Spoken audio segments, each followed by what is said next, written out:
Hello. जिस case की news तुम अपने चैनल पे चला रही हो ना, उस केस का कातिल मैं ही हूँ। क्या तुम मुझसे बात करना चाहोगे? हाँ हाँ, एक मिनट, आप बस लाइन पे रहिए। मैंने वाद से 2 बार उसके सर पर वार किया। आवाज सुनकर औरत भी जाग गई और मैंने उसे भी मारा और उसके साथ बलात्कार किया। मैं 3 घंटे तक उस घर में था। मैंने कपड़े बिखेरे, खाना फैलाया और पूरा घर तहस नहस कर दिया। और ये बेवकूफ पुलिस वाले मुझे छोड़ सूरी गैंग को ढूंढते रहे। तुम लोगों को क्या लगता है ये ऐसी निकम्मी पुलिस तुम लोगों की रक्षा करेगी?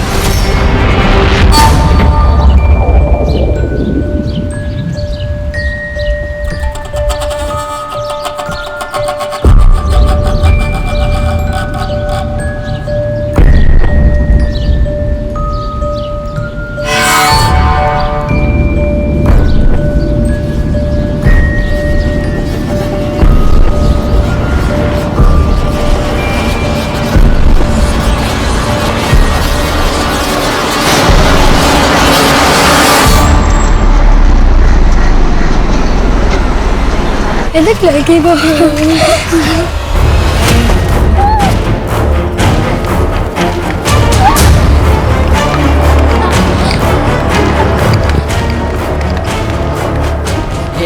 वो लड़की को देख कैसे भाग रही थी।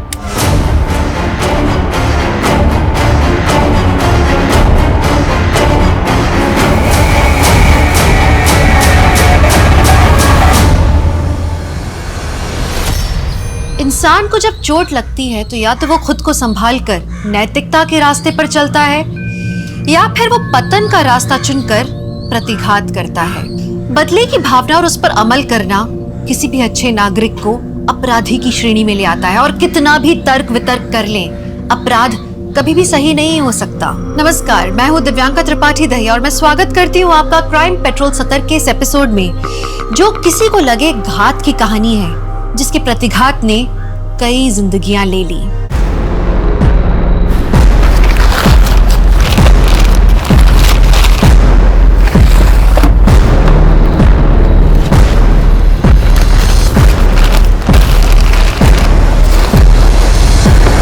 राजू, भैया जी चल। और मुन्ना को बोलना रास्ते में रुके नहीं कहीं। भैया, टेम्पो निकल रहा है क्या? मैंने ऑडिट नहीं किया अभी तक। वो कोई बात नहीं, तुझे मैं संभाल लूं। ए बंद करना। ये क्या है? ये क्या है भैया? ये तो इलीगल है। आप खुद तो फंसोगे ही और हम आपके साथ काम कर रहे हैं, पुलिस हमें भी तोड़ेगी। ए लेके जा टेम्पो। जो भी तूने देखा ना, उसके बारे में ज्यादा किचकिच मत कर। ये पकड़ और अपना मुंह बंद रख, आगे और भी मिलेगा। बेईमानी का काम मैं नहीं करूंगा भैया जी। आपका पैसा और आपका काम, आपको मुबारक।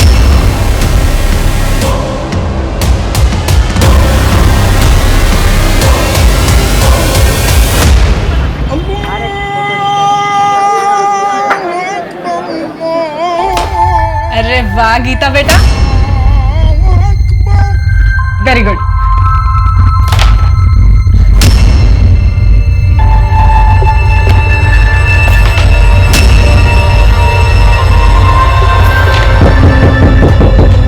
खेलो मैं आती हूँ। आई पीछे।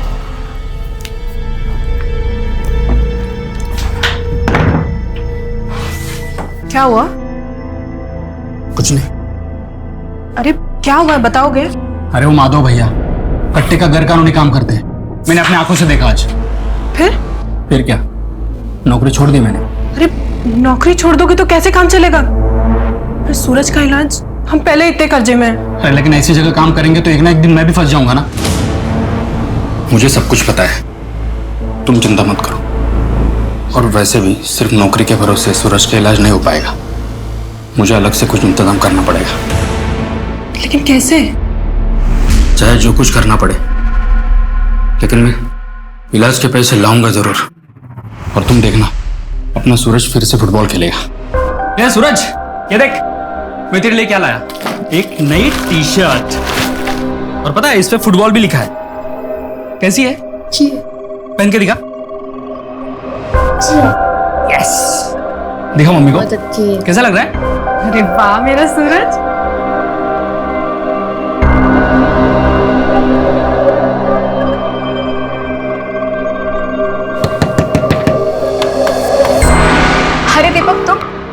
मैं चाय बना रही थी। नहीं बेला, थोड़ा जल्दी में हूँ। ये पैसे नीमा ने भिजवाया है। कल 5 टोकरियां बिकी थी ना, उसके है। वो सब ठीक है, लेकिन आओ अंदर, मैं चाय बना रही थी, अब साथ में चाय पीते हैं। अरे नहीं, ठीक है। अरे आओ, क्या तुम भी। ये लो।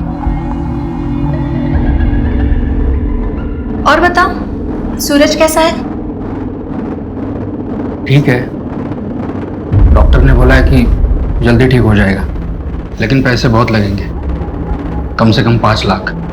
5 लाख? हाँ। इतना सब कैसे करोगे आप? मैं अपने पापा से बात करूं? वो कुछ ना कुछ मदद जरूर कर देंगे। या फिर मेरे जो जेवर थे वो बेच के तुम्हारी मदद हो ही जाएगी। अरे इतना बोला वो बहुत है, मैं कुछ ना कुछ इंतजाम कर रहा हूँ ना। अच्छा, नीमा के घर से दहेज में कुछ नहीं मिला था क्या? मतलब अगर जेवर वगैरह होंगे तो वो बेच दो ना, उतनी ही मदद हो जाएगी। बेला, मैं निकलता हूँ। वो क्या है ना, घर पे सब लोग इंतजार कर रहे होंगे। अरे लेकिन चाय तो खत्म कर लो। सुनो दीपक, अरे दीपक, आते रहना। राशन का 2000, दवाइयों का 4.5, 6.5। अच्छा, चाय बना दूं आपके लिए? अरे नहीं, वो बेला के यहाँ से पी के आया हूं मैं। अच्छा सुनो ना, वो 2000 रुपया था ना मेरे पास, उसमें से 1000 रुपये मैंने गायत्री काकी को दे दिए। उनके पास खाने के भी पैसे नहीं थे। कोई बात नहीं, किसी की मदद करना अच्छी बात होती। अच्छा क्या? पापा जल्दी आइए। सूरज क्या हुआ? सूरज अरे इसकी तबीयत खराब हो गई, इसको हॉस्पिटल लेके जाना पड़ेगा। गीता, तू बेला आंटी के पास चली जा, ठीक है? मैं उनको फोन कर दूंगी। और सीधा वहीं जाना, इधर उधर मत जाना बेटा।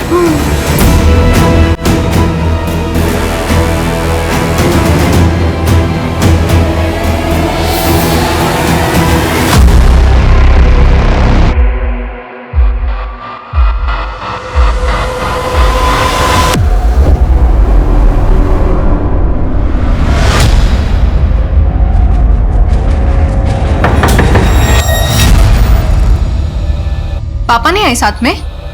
वो सूरज को लेके अस्पताल गए हैं। अच्छा, आओ अंदर। खाना खाया तुमने? थोड़ा सा।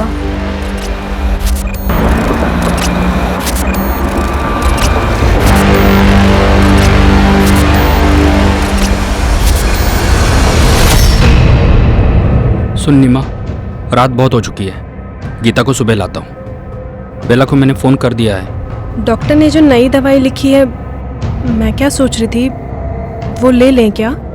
लेना तो पड़ेगा ही। कल भी माजी के पास चला जाता हूँ, हो सकता है कुछ और मदद कर दे। अच्छा, आप एक बार माधव भैया से बात करके देखो ना।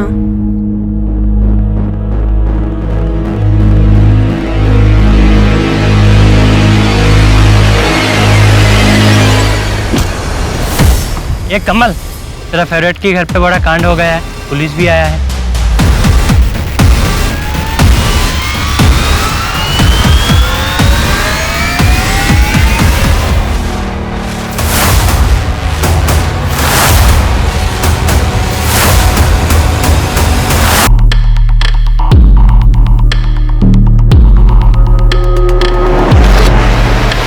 मैम, यहाँ तेल के निशान भी है और सामान भी बिखरा पड़ा हुआ है। लगता है रॉबरी का मामला है। प्लेट्स पर भी ऑयल के निशान है एक्स्ट्रा। और जहाँ चोरी करते हैं वहां पर खाना भी खाते हैं। लेकिन मेहता, उन्होंने आज से पहले कोई हत्या नहीं किया, एटलीस्ट हमारे सामने तो नहीं। हमारे सामने ऐसा कोई केस नहीं है।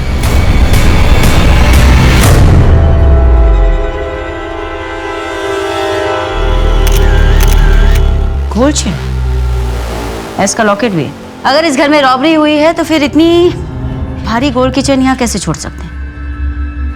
मैम, ये देखिए, ऐसा लग रहा है कि 2 दीवार पर फोटो फ्रेम है, जिसे अभी भी निकाला गया है। फैमिली फोटो, बच्चे भी हैं। एक बेटा और बेटी है, सूरज और गीता। पड़ोसी ने बताया कि सूरज की तबीयत काफी खराब हो गई थी, इसलिए कल रात उसे हॉस्पिटल लेकर गए और गीता को नीमा की सहेली बेला के घर भेजा गया। तो सूरज इस वक्त कहाँ है? एज फॉर सूरज, ऐसा हो सकता है कि नीमा ने अपने बेटे के लिए चेन बनवाई हो, या उसका नाम का लॉकेट वो खुद पहन रही हो? मैडम जी यहाँ कुछ है।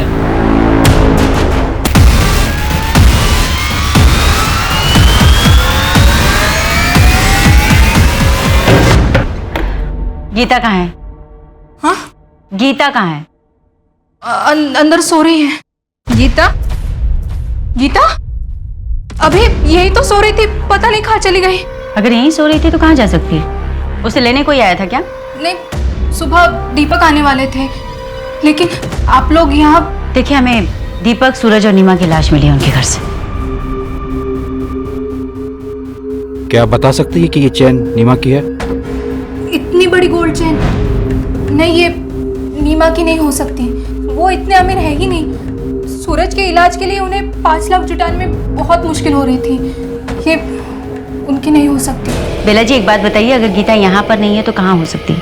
कहाँ जा सकती है? हमें क्या उसके परिवार की किसी के साथ कोई दुश्मनी थी? नहीं, उनकी किसी से क्या दुश्मनी हो सकती है? नहीं। हाँ, लेकिन एक लंबा चौड़ा पठान कई दिनों से दीपक को ढूंढ जरूर रहा था। कुछ और? नहीं। अगर कुछ याद आए तो प्लीज फोन कर देना।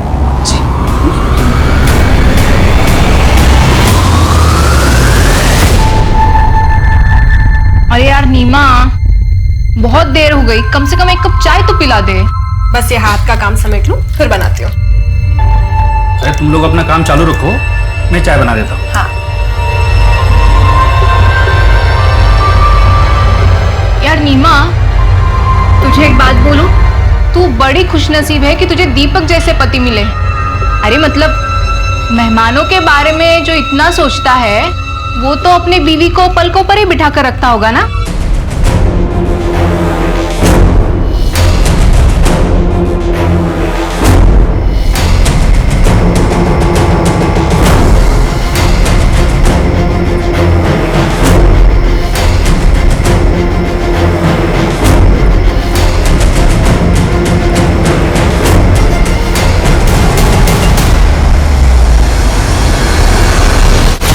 क्या पूरी फैमिली मर गई?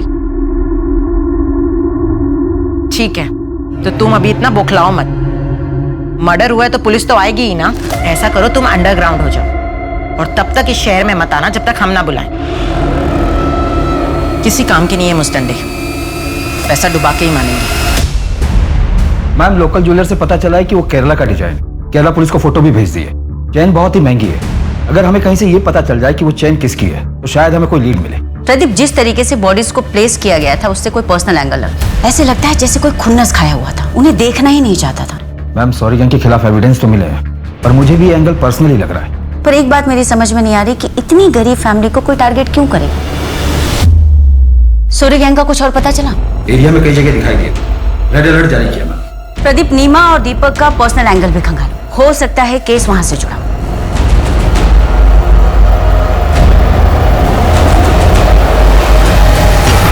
नीमा, मेरी बात सुनना। मैं तू क्यों अपनी जिंदगी खराब करने पर तुली हुई है? अपने निकम्मे पति और बच्चे की बीमारी के बोझ तले अपनी जवानी मत गला नीमा। अरे छोड़ ये सब झमेला और भाग चल मेरे साथ। मैं तुझे कोई तकलीफ नहीं होने। हिम्मत भी कैसे हुई मुझे ये सब बोलने की? ना तो मेरा पति निकम्मा है और ना ही मेरा बेटा मुझ पर बोझ है। वो जगह तू अपनी फैमिली पे, समझा ना? मेरे पति और मेरे बेटे से मैं बहुत प्यार करती हूँ। दोबारा से मुझे ये सब बातें बोली ना तो पुलिस में शिकायत कर दूंगी तेरी, और मोहल्ले में भी जीना दुश्वार कर दूंगी तेरा मैं।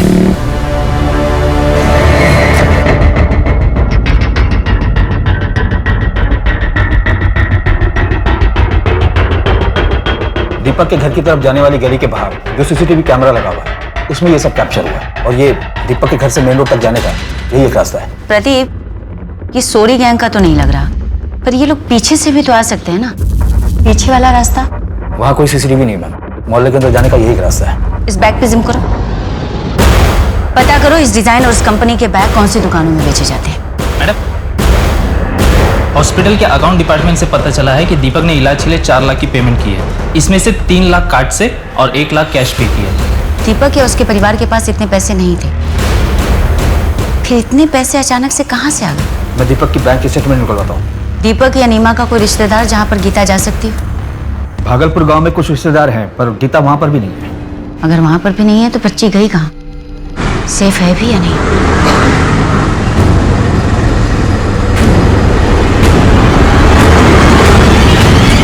मैंने दीपक के बैंक स्टेटमेंट को चेक किया, उससे क्लियर पता चलता है कि उसने हॉस्पिटल को 3 लाख रुपए कार्ड से पे किए थे और ये पैसे किसी वैष्णवी ने उसके अकाउंट में ट्रांसफर किए थे।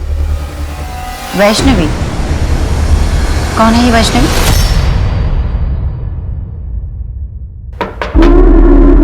अरे आओ दरोगा, आओ। कहिए कैसे आना हुआ?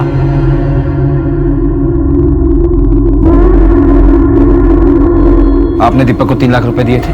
अब क्या करूं दरोगा बाबू, भलाई का काम ही नसीब में आया है।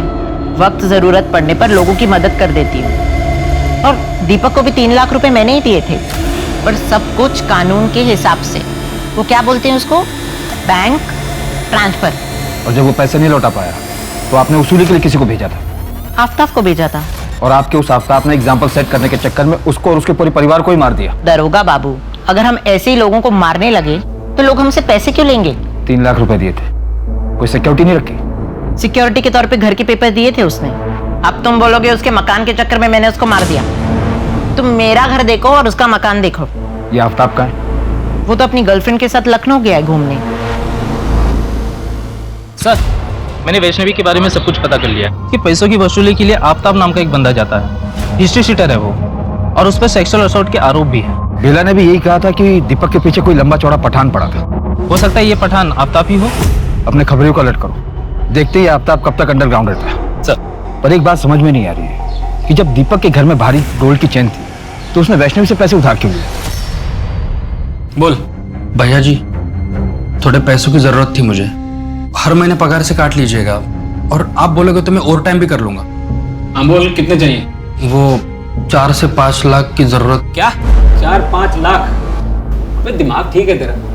10-20 हजार की बात होती तो मैं सोचता भी। कुछ भी बोल रहा है। 4-5 लाख, चल जा अपना काम कर। 4-5 लाख? नहीं, तू चीटर है। मैंने चीटिंग नहीं की है सूरज। अरे मेरी रानी है यही नहीं गई है। चीटिंग कर रही है तू, चीटर। क्यों शोर पापा मचा? ने बोला पहले तू चीटर है। सुनो मेरी बात। अरे चुप रहो। अब मैं तुमको सिखाऊंगा बिना चीटिंग के कैसे जीतते हैं। नीमा आओ बैठो। ये स्ट्राइकर है। इस ब्रूटल मर्डर केस में तकलीफों से गुजरता लेकिन हंसता खेलता परिवार उजड़ गया था और इस अपराध को अंजाम देने वाले का कोई सुराग तक नहीं मिल रहा था। फिलहाल उस इलाके में लूटपाट करने वाला सोरी गैंग पुलिस के शक के घेरे में सबसे ऊपर था, लेकिन मुश्किल बात यह थी कि ये सिर्फ रॉबरी का केस नहीं था। दूसरी तरफ सूद पर पैसा देने वाली वैष्णवी थी, जिससे दीपक ने अपने बेटे के इलाज के लिए उधार में पैसे लिए थे और वो उसे लौटा नहीं पा रहा था। लेकिन क्या इन्हीं में से किसी ने इस हत्याकांड को अंजाम दिया था, या फिर कोई ऐसा भी था जो अभी तक पुलिस के शक से बाहर था?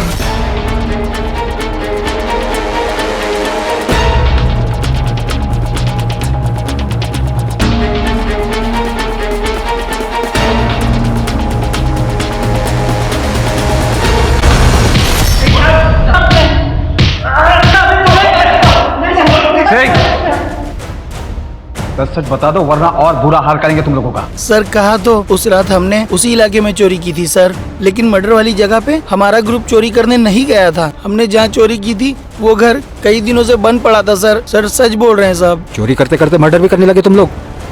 ये दीपक और उसकी फैमिली को क्यों मारा? और ये बच्ची कहाँ है?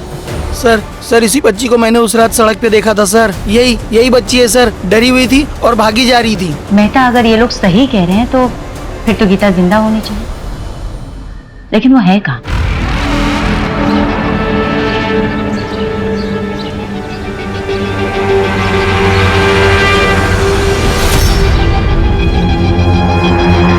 अकेले हो यहाँ? डरो मत, तुम्हारे मम्मी पापा नहीं है? मैं बेटा, तुम्हारा नाम क्या है बताओ? गीता। तुम्हें भूख लगी होगी ना?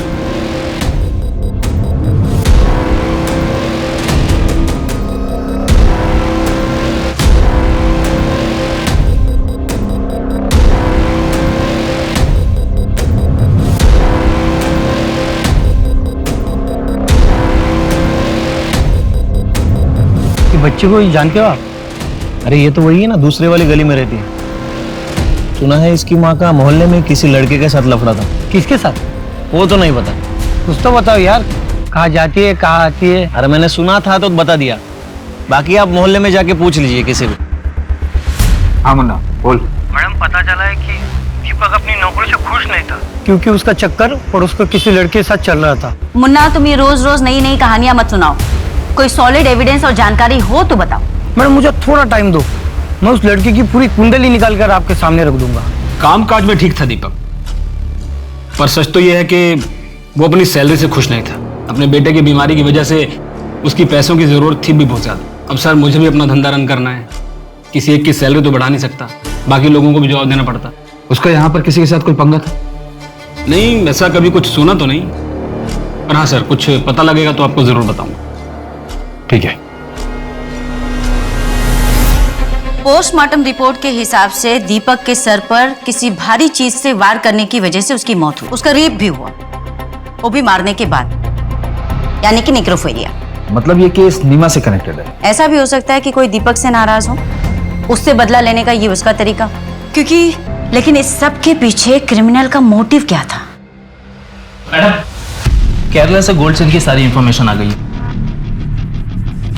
वो गोल्ड चेन दरअसल में मुनी जमानी माला कहलाता है और ये स्पेसिफिक डिजाइन खोजी कोड़े में बनाई जाती है और खोजी कोड़े के जिस ज्वेलर ने बनाई थी उसी का इनिशियल एस उस पर था। यानी कि वो एस सूरज के लिए नहीं था। कुछ बताया उसने कि वो माला उसने किसके लिए बनाई थी? पिछले साल ही उसकी मौत हो गई थी, तब से वहाँ ऐसा कोई गहना नहीं बनाया गया। उसका एक बेटा था मैम, जो अब केरला में नहीं रहता, लेकिन पुलिस उसे ट्रैक कर रही है। मैडम, हनीपोर्ट ट्रिपल मर्डर केस में आरोपी कब पकड़ा जाएगा? देखिए मैडम, अभी इन्वेस्टिगेशन चल रही है। अभी तक की जांच में हमारे सामने कोई भी ऐसा पुख्ता सबूत नहीं आया है, पर हम कोशिश कर रहे हैं। लेकिन किसी गरीब फैमिली को मारने के पीछे क्या वजह हो सकती है? I mean, इसके बाद क्या लोग अपने घरों में सुरक्षित महसूस करेंगे? देखिए, हमें पूरा भरोसा है कि कातिल जल्द से जल्द पकड़ा जाएगा और उसे कड़ी से कड़ी सजा मिलेगी। लेकिन कातिल कौन हो सकता है? कोई सरफिरा या विकृत मानसिकता का इंसान। ऐसे लोग वारदात को अंजाम देने के बाद कहीं जाकर छिप जाते हैं, लेकिन औरतों और बच्चों की जिंदगी से खिलवाड़ करने वाला चाहे जहाँ भी छिपा हो, हम उसे ढूंढ निकालें। Thank you. लेकिन मैम, जिस कॉन्फिडेंस के साथ आप कह रही हैं, क्या आप उसे सच में पकड़ लेंगी? मुझे नहीं लगता है आपके पास कोई ठोस लीड है।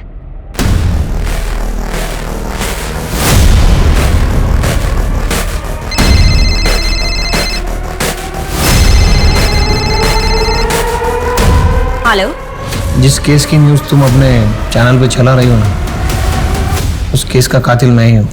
क्या तुम मुझसे बात करना चाहोगी? हाँ, एक मिनट, आप बस लाइन पे रहिए। पहले कभी ना दिखाए जाने वाली न्यूज, आज की सबसे बड़ी खबर हम आपके सामने लेकर आए हैं। एक ऐसे अपराध की घटना जिसके बारे में देखना सुनना तो दूर, उसके बारे में कभी किसी ने सोचा भी नहीं होगा।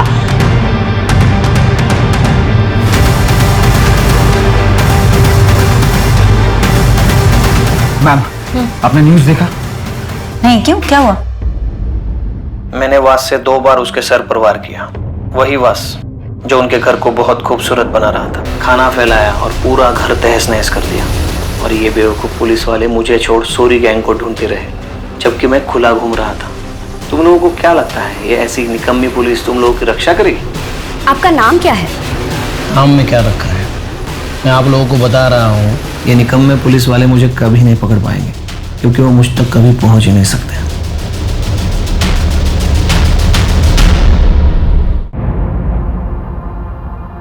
हर सोशल मीडिया पर सिर्फ इसी केस के चर्चे चल रहे हैं, वो भी सिर्फ तुम्हारी वजह से। तुम्हें पता है इस केस को लेकर मुझ पर कितना प्रेशर है? आधी रात को उठकर आना पड़ा है मुझे यहाँ। इस तरह से सोल्व करेंगे आप इस केस को? मिस गायत्री, 1 हफ्ते का टाइम है आपके पास, वरना अपने ट्रांसफर की तैयारी कर लीजिए। Okay sir, thank you. आपको वो वीडियो कहाँ से मिला पूजा जी? वीडियो? वो तो मुझे एक रिलायबल सोर्स से मिला था। अगर उस वीडियो के फुटेजेस में कोई भी छेड़छाड़ या टेम्परिंग की गई होगी तो उस कातिल के पकड़े जाने के बाद में आप भी नहीं बचेंगे।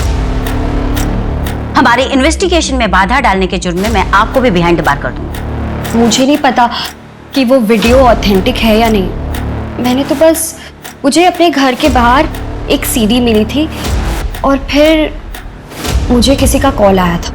आपके सेंसलेस जर्नलिज्म के कारण लोगों में कितनी दहशत भर गई है उस हत्याकांड को लेकर। लेकिन आप लोग सिर्फ और सिर्फ अपने टीआरपी के बारे में सोचो। मेहता, सीडी से लेकर टेक्निकल टीम को भेज। वो सर, डैड सिर्फ अपने रॉयल और स्पेशल कस्टमर्स के लिए ऑर्डर पर ज्वेलरी बनाते। क्या ये चेन आपके यहाँ बनाई गई थी? सीरियल नंबर बताइए ना सर। जहाँ पे एस मार्क होगा ना सर, उसके नीचे देखिए ना। हाँ, R19/431। ओके सर, एक मिनट। ये चेन ना अलीगढ़ से शाजिया फरहान के ऑर्डर पे बनाई गई थी। रिकॉर्ड में पूरा एड्रेस और नंबर है, मैं आपको मैसेज करता हूँ सर। क्या ये चेन शाजिया की है? ये चेन तो शाजिया का ही है, पर आपको कहाँ से मिला? शाजिया कहाँ है? शाजिया अब नहीं रही। 15 दिन पहले उसकी हार्ट अटैक से मौत हो गई। शाजिया की कोई फोटो है आपके पास?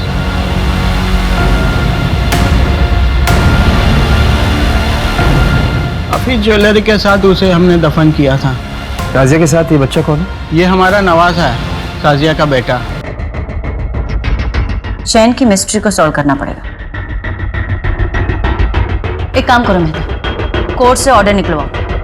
इस ताजिया की बॉडी को निकलवाते हैं, एग्जामिन करते हैं। मैम, मुन्ना का फोन भी आया था। उसने बताया कि नीमा के मोहल्ले में एक लड़का रहता है कमल, वो नीमा को पसंद करता था। ले आओ उसे भी।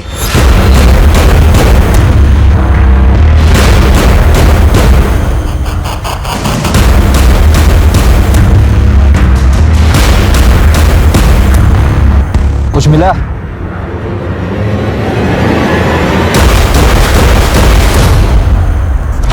डेड बॉडी पर एक भी ज्वेलरी नहीं है। बॉडी को पोस्टमार्टम के लिए भेजो। साहब, मैं सच्ची कह रहा हूँ साहब। उस रात में अपनी चचेरी बहन की शादी में गया था साहब। आप चाहे तो रिश्तेदारों से भी पूछ सकते हैं, पूरी रात वही था। तेरी चचेरी बहन का एड्रेस है? मैम, कमल ने बताया कि वो उस रात अपनी चचेरी बहन की शादी में गया हुआ। हमने चेक किया और मुन्ना का कहना है कि कमल का प्यार एक तरफा था, नीमा की तरफ से कुछ नहीं था। तुमने ये साजिया फरहान की फाइल पढ़ी मेहता? इसके साथ भी नेक्रोफिलिया हुआ था, जैसे नीमा के साथ। और साजिया के साथ तो उसकी डेड बॉडी को कब्र से बाहर निकालकर बलात्कार किया गया।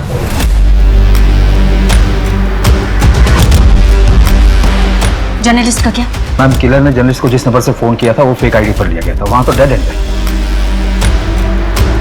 मेहता, इन सब के पीछे जो कोई भी है, ये सब कुछ प्लान किया है। वो ऑयल स्टैंड्स का प्लान करना, खाना जानबूझकर छोड़ना, नीमा के अफेयर वाली बात, दीपक के ऑफिस की प्रॉब्लम वाली बात, ये सब कुछ डेड एंड पर जाकर ठहर जाते। इसका मतलब इस केस की इन्वेस्टिगेशन को शुरू से ही गुमराह किया गया। वो क्राइम सीन सिर्फ और सिर्फ हमें मिसलीड करने के लिए क्रिएट किया गया था। क्या सच में इस हत्याकांड की जांच उस शातिर अपराधी के बिछाए जाल में उलझती जा रही थी? इन्वेस्टिगेशन में ये इशारा जरूर मिल रहा था बार बार कि जुर्म करने वाला एक नेक्रोफिलियक है। अपराधी इतना शातिर था कि हर मिला हुआ सुराग अधूरा था। शहर के लोग दहशत में और पुलिस बेबस। बस एक लीड मिलने का इंतजार कर रहे थे सब। पापा, आपने फिर से पकड़ लिया। मेरा चुपकल इधर बैठा है। आजा बाहर, चल चल। अब मम्मी को ढूंढते। आजा। मम्मी मम्मी मम्मी कहाँ छुपी है?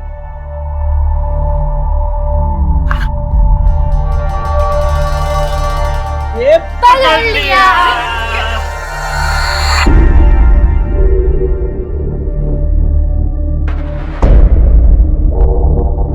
जिस दिन शाजिया की मौत हुई थी उस दिन शाजिया के घर पर कोई ज्वेलर आया था। शाजिया ने अपनी सहेली को फोन करके कहा था कि अगर उसे ज्वेलरी देखनी हो तो उसके घर आ जाए, क्योंकि वो ज्वेलर बहुत ही सस्ते दामों में ज्वेलरी बेच रहा था। हालांकि शाजिया की सहेली शाजिया के घर नहीं आई थी और शाम को जब शाजिया के पेरेंट्स घर आए तो उसकी मौत हो चुकी थी। लेकिन सवाल अभी भी वही है मेहता, क्या कातिल ने जानबूझकर ये सब कुछ सिर्फ इसलिए किया कि वो दीपक और नीमा को मारना चाहता था? उसका टारगेट आखिर कौन था, दीपक या नीमा? और फिर इसमें साजिया कहाँ फिट बैठती? मैम, यहाँ हत्या का मोटिव समझ में ही नहीं आ रहा है। वो बच्ची गीता भी नहीं मिल रही। सच कहूं तो मुझे उस बच्चे की फिक्र होने लगी। पता नहीं ठीक होगी भी या नहीं।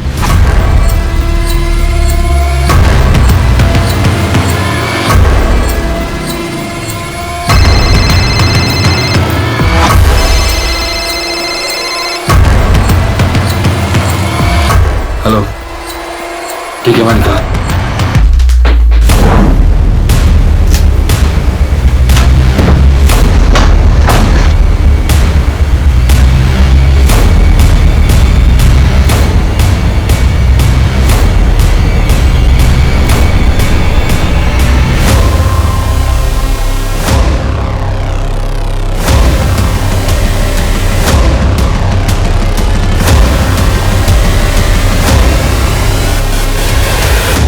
किसका ये? सब ये मेरा नहीं है, वो मैं माधव भैया के लिए डिलीवरी लेने आया था। माधव कौन? माधव पांडे?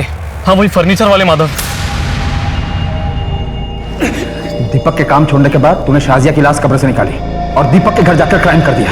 मैं किसी शाजिया फरहान को नहीं जानता। दीपक और उसकी फैमिली को कैसे मरवाया? सर मैंने ना किसी को मारा ना मरवाया, क्योंकि सर मैं अच्छी तरह जानता था कि दीपक में कंप्लेंट करने की ना तो हिम्मत थी ना टाइम। सर वो तो अपने परिवार में परेशान था। सर मैं एक बिजनेसमैन हूँ, कोई खूनी नहीं हूँ। सब मुझे जाने दो सर। क्या गीता का वहां भी कुछ नहीं पता चला? उस माधव ने कुछ कन्फेस किया? नहीं मैम, कट्टो का इलीगल बिजनेस से यही कन्फेस किया। उसका कहना है कि इस हत्या में उसका कोई हाथ नहीं है। चार्जशीट तैयार करो, इलीगल वेपन और ट्रैफिकिंग के केस में अंदर ही रहो। मैम कमल से भी कुछ निकल नहीं पा रहा है। वो उस रात अपनी चचेरी बहन की शादी में गया था और सुबह 6 बजे निकला था वहां से। जी क्या? ठीक है हम आते हैं। क्या वो? मैम रसूलपुर में एक लड़की मिली है जिसकी डिटेल्स गीता की डिटेल से मैच करती है। आ रही हूँ बाबा। गीता का? कौन गीता? मैडम आप ऐसे अंदर कैसे जा रहे हैं? सही यहाँ ढूंढो। मैं कह रही हूँ ना वहाँ कुछ नहीं है। आप ऐसे कैसे किसी के घर में घुस सकते हैं? मैं बोल रही हूँ ना सर, मैडम मैं बोल रही हूँ ना यहाँ पर कुछ भी नहीं है। कौन कौन रहता है यहाँ पे? मैं और मेरा पति। मैडम देखिए आप जाइए यहाँ से। चप्पल तो किसी बच्ची की लगती है। मैंने कहा ना यहाँ कोई बच्ची नहीं है। एक तो आप बिना किसी परमिशन के मेरे घर में घुस आए हैं और ऊपर से मुझसे क्वेश्चन कर रहे हैं। आप जाइए यहाँ से। मैडम वहाँ कुछ नहीं है, सिर्फ कपड़े हैं। हाँ तो देखने दो।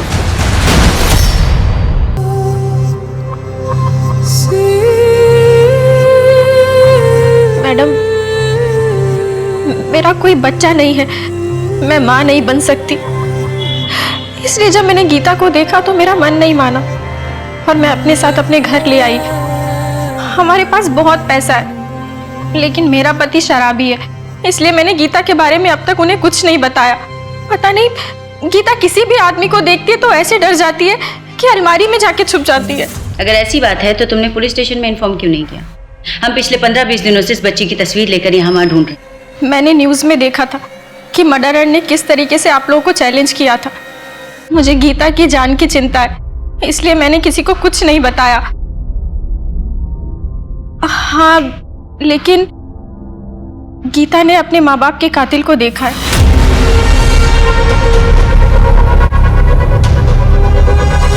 गीता बेटा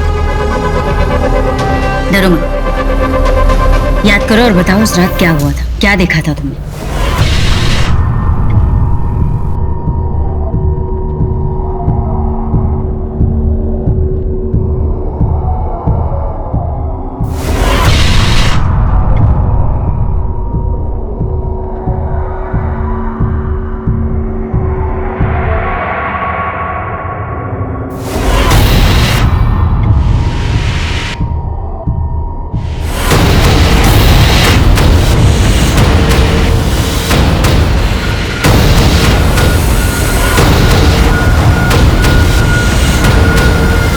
मैंने उसका चेहरा नहीं देखा, उसकी सिर्फ पीठी नजर आ रही थी और वो बार बार अपने हाथों पे ऐसे खुजा रहा था।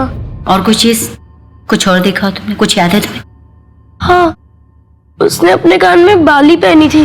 मुन्ना, वो आदमी बार बार खुजली करता था, कान में बाली पहनता था। क्राइम सीन पर उसने ड्रिंक भी किया था, शायद अल्कोहलिक हो। ऐसे किसी भी आदमी के बारे में चारों तरफ पता करो, ढूंढो उसे। ठीक है? अच्छा मुन्ना, तुमने एक बार नीमा के अफेयर के बारे में बात बताई पर आगे कोई लीड नहीं दी। कि बच्चे को जानते हो आप? देखो भाई, लड़के के बारे में कुछ मालूम नहीं मुझे।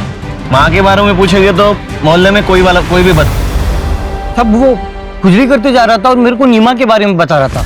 तुमने उसे देखा था? स्केच बनवा सकते हो? हाँ साहब, कोशिश करूंगा।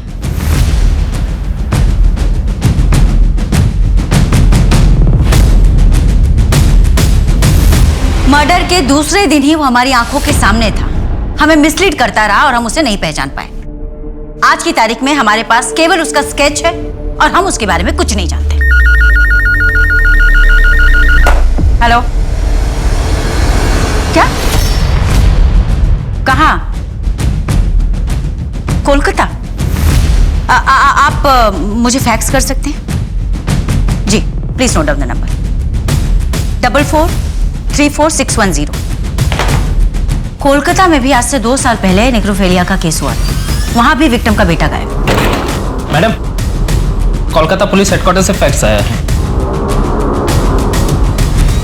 विक्टिम का नाम मौसमी। उसे मारने के 2 दिन बाद तक उसकी डेड बॉडी के साथ बलात्कार किया गया था। उसके बाद उसकी बॉडी एक फैक्ट्री के शेड में बरामद हुई। उसका 12 साल का बेटा था। आखिरी बार वो खुर्जा में देखा गया। इस मामले में भी सस्पेक्ट एक साड़ी बेचने वाला था जो अक्सर मौसमी से मिलने आया करता था, क्योंकि मौसमी को नई डिजाइन की साड़ियों का शौक था और वो उसकी कमजोरी थी। ये वही स्केच वाला है शायद, जिसकी शिकार सारी औरतें और उनके बच्चे हुए। लेकिन मैम, ये कोइंसिडेंस भी तो हो सकता है। ये भी तो हो सकता है कि इस बार कोई कोइंसिडेंस ना हो, उसकी मोडस ऑपरेंडिंग ही ऐसी हो। वो पहले औरतों की कमजोरी का पता लगाता हो, उसके बाद में उन्हें अपना शिकार बनाता हो। लेकिन नीमा की वीकनेस क्या थी? सूरज और उसके इलाज में लगने वाली महंगी दवाइयां। मेहता, एविडेंस में जो हमने दवाइयां रखी थी, पता करो दवाइयां कहां से लाई गई थी। क्या ये मेडिसिन आपके स्टोर की है? हाँ, मेडिसिन हमारे स्टोर की। क्या तुमने कभी इस आदमी को देखा है? हाँ, शायद ये आदमी हमारे स्टोर पर मेडिसिन लेने आया था। हाँ, याद आया। उसने बताया था कि वो अलीगढ़ हॉस्पिटल में वार्ड बॉय है।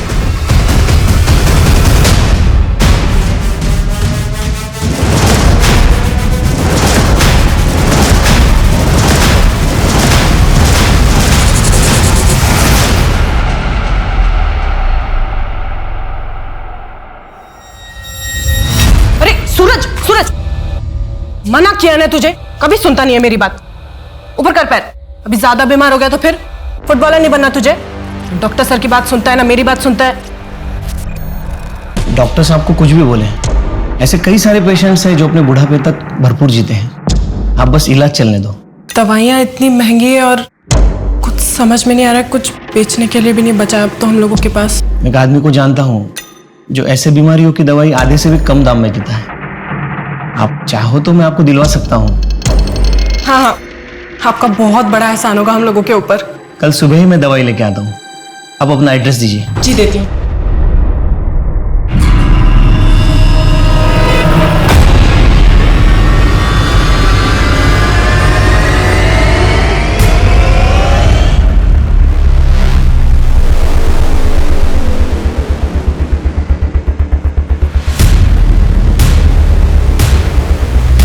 चेक करो।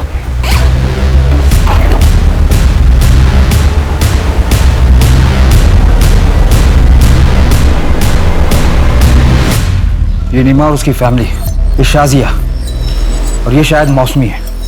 इसने जिस जिस को मारा उनकी निशानी अपने पास रख ली। पता नहीं और कितनों को मारा होगा इसने। गिनते रहिए साहब, बहुत है। किसे ढूंढ रहे थे? मुझे? बहुत ज्यादा वक्त नहीं लग गया आपको मुझे ढूंढने में, जबकि मैंने बहुत सारे सुराग छोड़ दिए। जहां जाता था वहां सुराग छोड़ता था। ऐसा करेंगे तो कैसा चलेगा साहब? नहीं नहीं नहीं नहीं, मारोगे तो कुछ भी नहीं बताऊंगा, ऐसे सब कुछ बता दूंगा। कैमरा में देख के बोलना है या फिर आपको देख के? तू ऑन कैमरा मार खाएगा या ऑफ कैमरा? मैडम, ये मत समझना कि आप लोगों ने मुझे पकड़ा है। मैंने खुद पुलिस को यह चांस दिया कि वो मुझे ढूंढ ले। दरअसल अब मैं भी चाहता हूँ कि पूरी दुनिया को मेरी कहानी पता चलनी चाहिए। उनको पता चलना चाहिए कि मैं कोई शिकारी नहीं बल्कि खुद शिकार हुआ हूँ। मुझ पर भी जुल्म हुए हैं, मैं भी विक्टिम हूँ। इसीलिए तूने एक के बाद एक मर्डर किया, उन लोगों का भी जिनका कोई कसूर नहीं। क्या बिगाड़ा था उन लोगों ने? आपके बाल भी सीधे हैं क्या? हाँ, मैं भी सीधी और मेरे बाल भी, पर जलेबी की तरह। तू ये बता कि सूरज और नीमा ने तेरा क्या बिगाड़ा? मैंने तो उसकी मदद करी है। कैसे डांट रही थी उसे? मना किया ना तुझे, क्यों उतर रहा है बेड से? कभी सुनता नहीं है मेरी बात।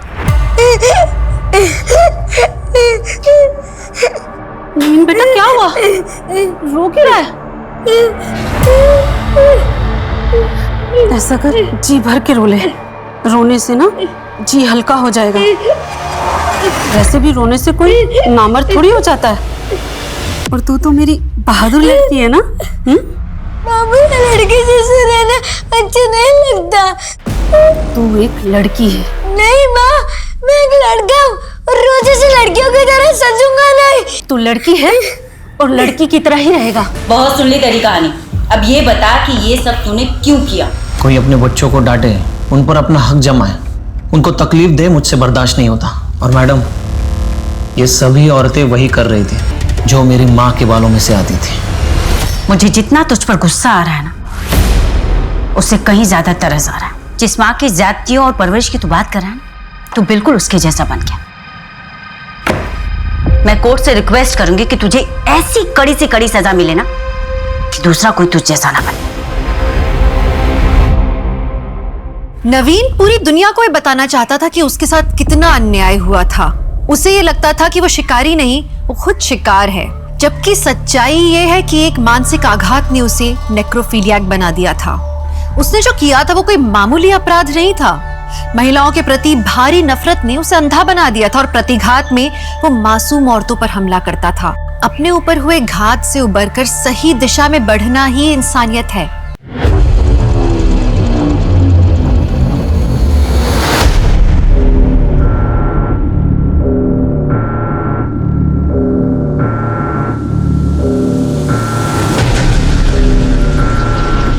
छह महीने हो गए इंतजार करते करते। आज सीधे सीधे बता भी दो, कब कर रहे हो हमसे शादी? अरे हम प्रॉमिस करते हैं, जैसे ही हमारा तलाक हो जाएगा ना, बस हम पूरी तरह तुम्हारे हैं। ये बात तो हम कब से सुनते आ रहे हैं। अरे तो अगर तलाक नहीं भी हुआ तो तुम्हें पूरी तरह खुश रखने की जिम्मेदारी हमारी, ठीक है? नहीं भी हुआ मतलब? तुम हमारे साथ सिर्फ मजे करना चाहते हो? स्वीटी, मजे करेंगे, करो मजे, बदतमीज। स्वीटी,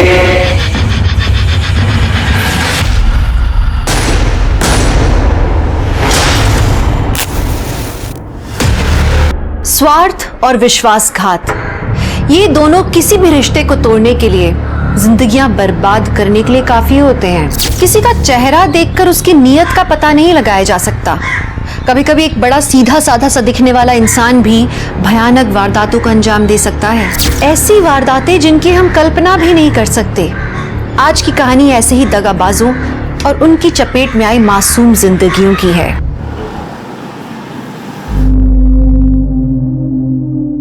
अच्छा भाभी जी, मैं चलता हूँ, ठीक है? ठीक।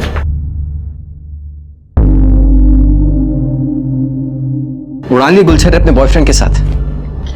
इसे बहुत फट्टू है, हमें आते देखते ही भाग गया। अरे आप कैसी बातें कर रहे हैं? उसने नई गाड़ी ली है इसलिए वो मिठाई देने आया था। अच्छा, अगर हम अभी घर नहीं आते ना तो उसके साथ कार में घूमने जाने का भी प्लान था ना? बोल।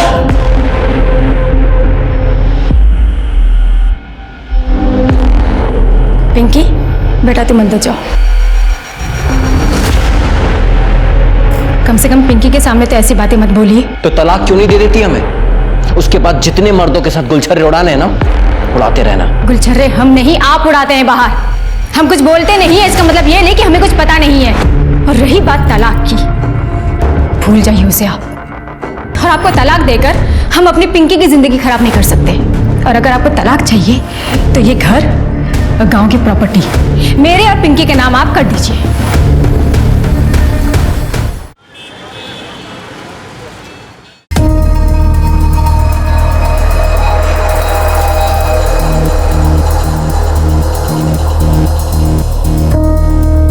मनीषा, दीपक,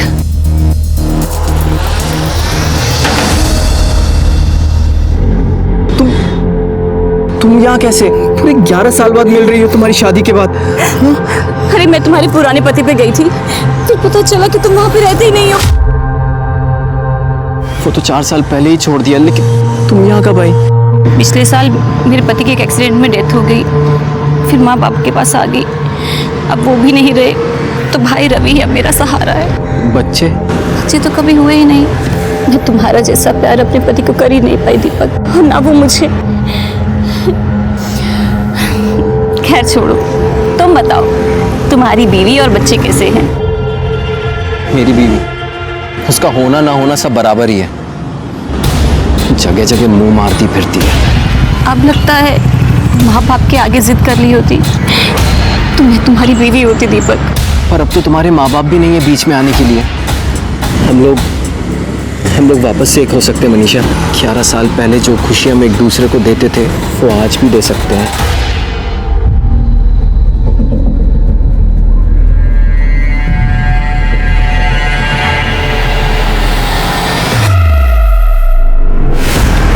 सुनिए जी आपके पति दीपक वर्मा है ना जी। आपके पति को हार्ट अटैक आया है। क्या? उनको यहाँ के गवर्नमेंट हॉस्पिटल में एडमिट किया मैंने। आप कौन है? मैं उनके ऑफिस में काम करता हूँ, उन्होंने मुझे आपको लाने के लिए भेजा है। जल्दी आइए। सीट बेल्ट बांध लो आप।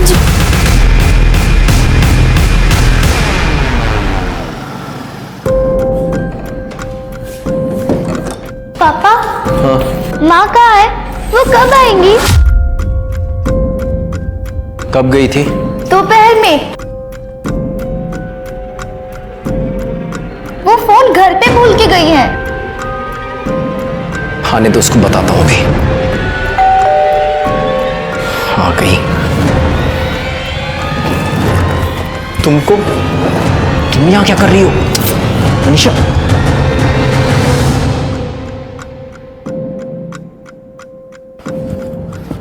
बेटा आप अंदर जाके पढ़ाई करो। हाँ हम बुलाते हैं। तुम यहाँ क्या कर रही हो? कोई देख लेगा तो? देख लेने दो, मुझे किसी का डर नहीं। मनीषा अरे मिठाई तो लाओ। तुम ना मुंह मीठा करो। पर ये कौन है? पहचाना नहीं? ये मेरा भाई है रवि। 11 साल पहले मिले थे तो छोटा सा था और हमारी मदद करने लायक नहीं था, लेकिन अब इसने हमारी मदद कर दी है। तुम्हारी बीवी को हमारे रास्ते से हटा दिया दीपक। सर पता नहीं हमारी बीवी राधा कहाँ चली गई। सर बहुत ढूंढने की कोशिश करी पर कहीं नहीं मिल रही। सर प्लीज कुछ कीजिए सर, हमें समझ में नहीं आ रहा हम क्या करें। तुम निराश मत हो, तुम्हारी बीवी को ढूंढने की कोशिश करेंगे। यादव जी सर। इनकी मिसिंग कंप्लेन लो और कार्रवाई शुरू करो। आइए। Thank you sir. Hello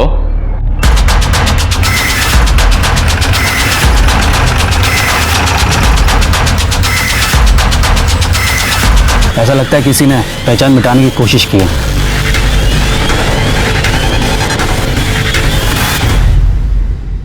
sir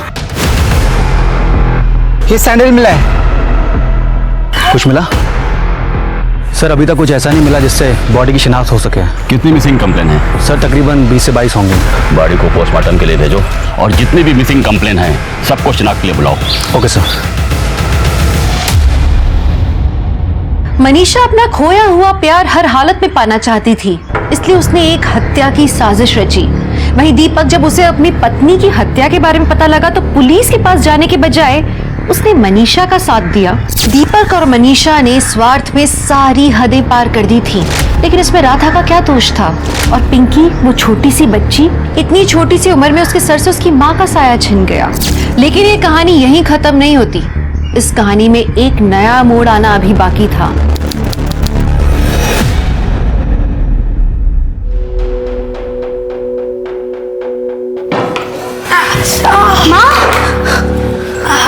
माँ कितनी बार कहा है आपको? हमें बुलाया करो ना, हम हैं ना। बताओ आपको क्या चाहिए? अरे बेटा, इस उम्र में थोड़ी थोड़ी देर में बाथरूम जाना पड़ता है। अब तुझे बार बार तकलीफ देना अच्छा नहीं लगता है। माँ आपने ऐसे कैसे सोचा? बेटी है तुम्हारी, आप हक से बोलो। जिंदगी भर हमें तो तुम्हें संभालना है। आइए आराम से। अच्छा माँ हम चलते हैं, आप ध्यान रखिए अपना। ये लो सामान की लिस्ट। आगे से खुद ही जाना सामान लाने के लिए। इतनी बड़ी लिस्ट थमा दी। प्रकाश ये बाकी के पैसे कहाँ हैं? वो तो खर्च हो गए। क्या 500 रुपए खर्च हो गए? मुझे तुम्हें सामान लेने भेजना ही नहीं चाहिए था। तुम्हें पता नहीं मेरी हालत क्या है? अरे ब्यूटी पार्लर से इतनी इनकम नहीं हो पाती है और तुमसे ना हम कमाई की उम्मीद ही छोड़ चुके हैं। हम तो कब से कह रहे हैं इस घर को बेच देते हैं, पैसों की दिक्कत भी खत्म हो जाएगी। इतना बड़े घर का करेंगे क्या? एक छोटा सा घर ले लेते हैं और एक अच्छा सा बिजनेस स्टार्ट कर सकते हैं। अरे ऐसे कैसे बेच दे घर? ये हमारा पुश्तैनी मकान है। दादाजी और पापा ने बड़े प्यार से इस घर को बनाया है। काफी यादें जुड़ी इस घर से, हम नहीं बेच सकते ऐसे। उन यादों को अचार डालोगी क्या? माँ की तबीयत देखी है, दिन ब दिन बिगड़ती जा रही है। जहाँ भी बैठती है वहाँ पे कपड़े गंदे कर देती है। कम से कम उन पैसों से माँ के लिए एक अच्छी नर्स रख सकते हैं। प्रकाश, अगर तू नौकरी कर लेना तो भी इस घर की हालत सही हो सकती है, समझा? हाँ, मेरे काम करने से सब ठीक हो जाएगा, पर ये घर मत बेचना। तो फिर से शुरू हो गया, और मेरे जीते जी ये घर नहीं बिकेगा, समझे?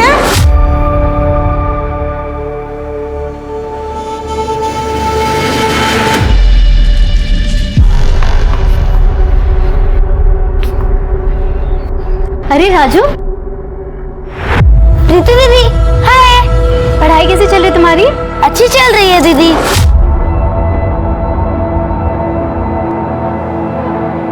ये लो तुम्हारी चॉकलेट। थैंक यू दीदी। ए, क्या कर रहा है उधर? स्कूल नहीं जाना? चल अंदर जा और जाके तैयार कर। है क्या हाथ? क्या ये? चॉकलेट। कितनी बार कहा है अजनबी लोगों से कुछ मत लिया कर। समझ में नहीं आती बात एक बार में। चल अंदर।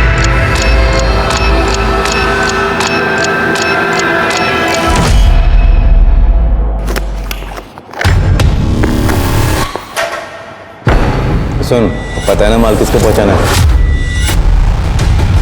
पता है चाचा, लेकिन कल तो ऐसा लग रहा था कि पुलिस वाले अंकल हमें पकड़ लेंगे। चुप कर। छोटे बच्चे पर कोई शक नहीं करता। काम करेगा तो खाना मिलेगा, नहीं तो बहुत मार खाएगा। समझ में आ रही बात? ठीक है। चल फटाफट दे क्या। शाबाश।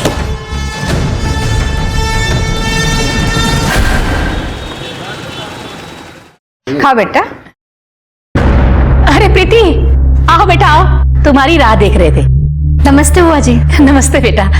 नमस्ते फूफा जी। खुश रहो बेटा। हाय विनोद भैया।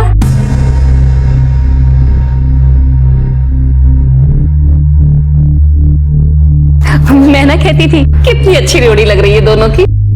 जोड़ी? ये सब क्या चल रहा है माँ? हमें कुछ समझ नहीं आया। अरे प्रीति बैठ बैठ। वो क्या है ना प्रीति, विनोद हमें बहुत पहले से कह रहा है कि हमको प्रीति से ही शादी करनी है। हमें तो कोई ऐतराज नहीं, लेकिन माँ हमें ऐतराज है। विनोद हमारा कजिन भाई है, बचपन से उसे भैया कहते आ रहे। अब ये अचानक से पति कैसे मान लूं मैं? सब जानते हैं कि विनोद हमारे जेठ का लड़का है। उनके स्वर्गवास होने के बाद हमने विनोद को गोद ले लिया था। अरे तुम्हारा भैया कहाँ से हुआ? अब कितना अच्छा रिश्ता है ना, घर की बात घर में रहेगी। ये सब हमसे नहीं हो पाएगा। प्रीति प्रीति बेटा, अचानक ये सब बात सुन के परेशान हो गई होगी। थोड़ा वक्त दो उसको सोचने के लिए। तू बैठ बेटा। एक प्रकाश उठ, ले समोसा खा। बैठ बैठ बैठ। घनश्याम क्या से लाया हूँ, बहुत पसंद है ना तुझे, खा। प्रीति, तुम शादी के लिए इनकार क्यों कर रही हो? तुमको पता है ना, हम तुमको बचपन से पसंद करते हैं। बचपन में खेल में हर बार तुम हमारी पत्नी बनती थी। तब की बात और थी, खेल था वो। हमने तुम्हें कभी उस नजर से देखा ही नहीं है। देखो प्रीति, मेरा दिल मत तोड़। तुम्हें चाहिए तो और समझ ले लो। हम सब सोच समझ कर कह रहे। बहुत हो गया तुम्हारा नौटंकी। अगर तुमको शादी नहीं करनी है ना तो ये घर बेच दो। ये घर हमारे भैया और पापा का है, इसमें हमारा भी हिस्सा निकलता है। सुन रही है ना आप? हमको हमारा हिस्सा चाहिए। ये सब कह के काहे को बात बढ़ा रही हो? देखो कितने परेशान हो गए तुम। दिमाग थोड़ा शांत रखा करो, सब ठीक हो जाएगा। अब प्रीति को भी थोड़ा वक्त दो सोचने के लिए। जल्दी क्या है? अब खाओ बेटा, तुम समोसा खाओ। लो लो, अरे खाओ बेटा।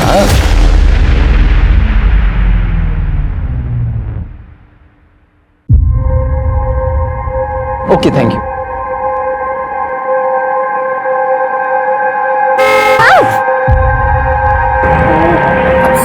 Sorry I am sorry. आपको चोट तो नहीं लगी ना? नहीं नहीं, मैं ठीक हूँ, कोई बात ये नहीं। श्योर ना? हाँ मैं ठीक हूँ। अच्छा सुनिए, मेरा एक बिजनेस है, I mean MK adult diaper की जो एजेंसी है ना, वो मेरे पास ही है। उसी की मैं डिलीवरी करने आया था यहाँ पे। अगर आपकी पहचान में कोई एडल्ट हो जिनको इस तरह की कोई ज़रूरत हो तो प्लीज़ बताइएगा। वो हमारी माँ बीमार रहती है, तो क्या आपका प्रोडक्ट उनको काम आएगा? बिल्कुल आएगा, और सबसे अच्छी बात तो ये बहुत ही रीजनेबल है और कंफर्टेबल भी। ये बुजुर्गों को ध्यान में रखकर ही इसे बनाया गया है। वेट वेट वेट, ये लीजिए। ठीक है, कितने पैसे हुए? अरे नहीं, ये तो सैंपल है।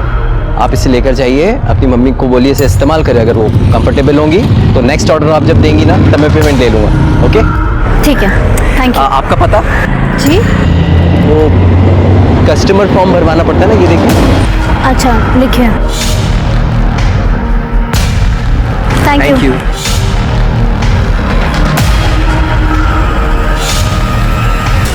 ये हमारा मामला आ जाता है। छोड़ इसे, इस पे ना दोबारा हाथ मत उठाना, वरना ना पुलिस को बुलाऊंगी। पता है ना, बच्चों के साथ मारपीट करना गैर कानूनी है।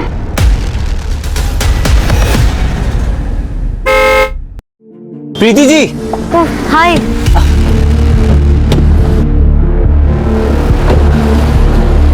कैसी हैं आप? मैं बिल्कुल ठीक हूँ।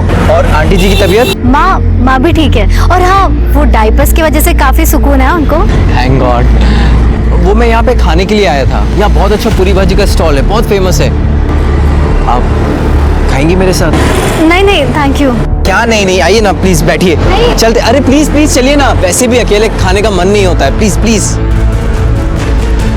खाने तुमको अच्छा नहीं लग रहा है क्या? नहीं, काफी अच्छा है। और तुम्हारी फैमिली में कौन कौन है? माँ है और भाई है बस। पापा कुछ साल पहले गुजर गए थे। और आपकी फैमिली में कौन कौन है? मेरी जिंदगी में बताने लायक ऐसा कुछ है नहीं। माँ बाप बचपन में ही गुजर गए थे। और बीवी बच्चे? मैं तो खुद अभी बच्चा हूँ। वैसे कोई लड़की मिली ही नहीं आज तक, लेकिन हाँ, जिस दिन मिलेगी ना उस दिन डायरेक्ट शादी ही करूँगा। प्रीति? विनोद? कौन? विनोद? विनोद? अरे निकल रहा हूँ ना, एक मिनट। विनोद? क्या हुआ? क्या तूने तू हुआ क्या करता है सीधा? हमारी होने वाली बीवी है, समझ गए? विनोद जी, क्या बदतमीजी है। ये सेल्समैन है। हमने माँ के लिए डायपर भी इनसे लिए थे। हम जानते हैं इन्हें। मिल गए थे तो पूरी भाजी खाने आए थे बस। पूरी भाजी? प्रकाश लेके जा इसको। चल चल, हम करवाते हैं तेरी आज की। चल बैठ। क्या देख रहे हो? प्रीति के आसपास भी नजर आए ना, जिंदा गाड़ देंगे तुमको। ये जो डायपर लेके घूमते रहते हो ना, वो तुम्ही को पहनना पड़ेगा, समझ गए? चल चल निकल।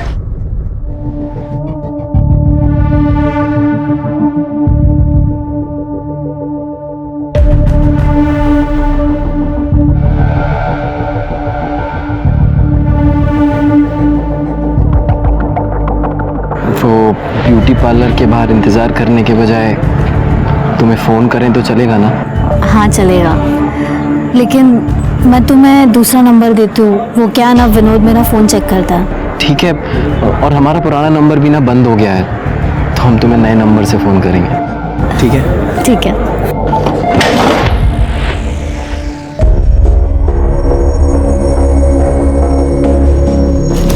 भैया दिन में ये सप्लाई का काम और रात को चौकीदारी, दो काम करके दिमाग भर आ गया है। और क्या करें, परिवार के लिए सब करना पड़ता।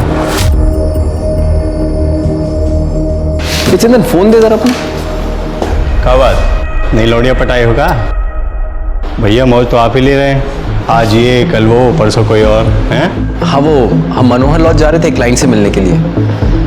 अगर तुम फ्री हो तो वहीं आ जाओ, वहीं से फिर घूमने चलेंगे।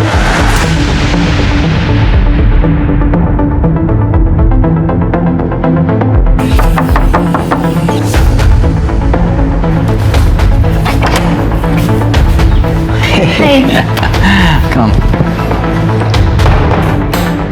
दीपक, तुम्हारा क्लाइंट कहाँ है?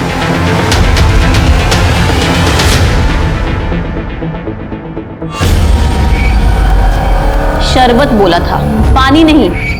एक काम तुझसे ठीक से नहीं होता है। आंटी, वो शरबत खत्म हो गया था। चलो पैर दबाओ अब। आंटी, मैं बहुत थक गई हूँ और मुझे भी स्कूल का होमवर्क भी करना है। कामचोर कहीं की। स्कूल का होमवर्क भी करना है। पढ़ लिख कर लाट साहब बनेगी क्या? चुपचाप पैर दबा, वरना तेरा ना स्कूल जाना बंद कर दूंगी। दबा। क्या हुआ? पापा, आंटी मुझसे बहुत काम करवाती है, मुझे होमवर्क भी नहीं करने देती। बेटा वो तुम्हारी माँ है, माँ की तो सेवा करनी चाहिए ना। चलो जाओ अभी अंदर जाओ, और आगे से ना इन सब बातों के लिए मुझे परेशान मत करना, ठीक है? चलो जाओ। आज भी खाना बाहर से खाकर आए हो दीपक? अरे आज भी ज्यादा काम था इसलिए बाहर ही खा लिया। दीपक, जब से मैं प्रेग्नेंट हुई हूँ तुम मुझे अच्छी तरह देखते भी नहीं हो। तुम्हारा कहीं बाहर चक्कर तो नहीं चल रहा है ना? कितना शक करती हो तुम? हम अभी भी सिर्फ तुमसे प्यार करते हैं, और अगर सबूत चाहिए तो चलो अंदर। अरे इस हालत में नहीं दीपक, डॉक्टर ने मना किया है। तुम्हारे ना यही नखरे पसंद नहीं है मुझे। दीपक!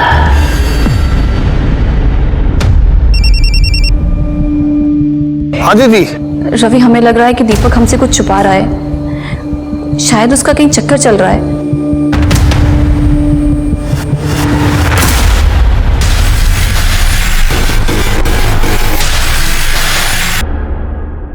सर, हमारी बहन प्रीति कल शाम से घर नहीं आई है। उसके ब्यूटी पार्लर से पता चला है कि वो कल 6 बजे वहाँ से निकल चुकी थी। तो तुमने उसकी मिसिंग कंप्लेंट कल शाम को क्यों नहीं लिखाई? पुलिस 24 घंटे से पहले मिसिंग कंप्लेंट लिखती कहाँ है? प्रीति रोज कितने बजे घर आती है? वैसे तो सर वो 8 बजे तक आ जाती थी, लेकिन अभी कुछ दिनों से थोड़ा सा लेट आ रही थी। क्यों? शायद उसका किसी के साथ अफेयर चल रहा था। किसके साथ? पता नहीं सर, मैंने कभी पूछा नहीं। शर्मा, प्रीति की डिटेल्स इनसे ले लो। सर, तुम्हें किसी पे शक है? प्रीति का किसी से कोई झगड़ा या अनबन थी? विनोद कहने के लिए हमारा कजन है, वो प्रीति से शादी करना चाहता है, पर प्रीति उसे शादी नहीं करना चाहती है। विनोद, हम तो प्रीति से 2 दिन पहले मिले थे, हमको क्या पता वो कहाँ है। हमने सुना है तो प्रीति को बहुत परेशान करता है, बहुत चिल्लाता है उस पर। सर, प्रीति को तो हम अपने घर की बहू बनाना चाहते हैं, हमें भी उसकी फिक्र है, और आप हम ही से सवाल पूछ रहे हैं। अब प्रीति की माँ अनुराधा का फोन भी आया था, वो बहुत परेशान है। आप प्रीति को ढूंढिए, बड़ी मेहरबानी होगी आपकी। सर, प्रीति की मोबाइल रिकॉर्ड्स, उसके मोबाइल की लास्ट लोकेशन संगटा जंगल के आसपास की है, जिसके बाद उसका फोन स्विच ऑफ हो गया। सर, कॉल रिकॉर्ड्स में भी कुछ सस्पिशियस नहीं मिला है, ना कोई लेट नाइट कॉल्स, ना कोई ऐसे कॉल जिस पे बहुत देर तक बातें हुई। सभी कॉल्स या तो काम से रिलेटेड थी या तो फैमिली के साथ। सर, संगठा जंगल में एक लाश मिली है।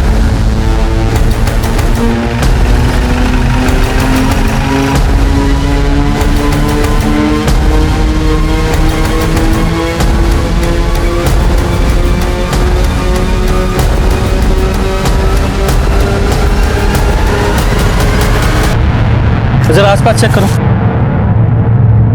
सर, ये तो प्रीति है। जिसका डर था वही हुआ। सर, इसका सिर फटा हुआ है, शायद किसी भारी चीज से वार किया गया।